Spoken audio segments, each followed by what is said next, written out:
Grazie Luca, noi continuiamo cambiando decisamente argomento per parlare di un triste primato veneto, quello delle morti bianche. Su 223 morti in Italia nel primo quadrimestre 2015, 24, dunque più del 10% sono veneti e la provincia più colpita è Treviso. Marco Marchesini.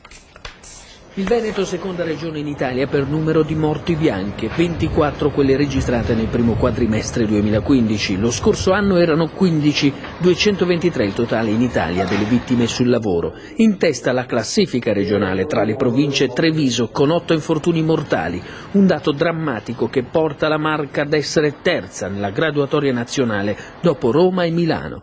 Questa è la prima istantanea scattata dall'Osservatorio Sicurezza sul Lavoro Vega Engineering di Mestre, sulla base dei più recenti dati INAIL.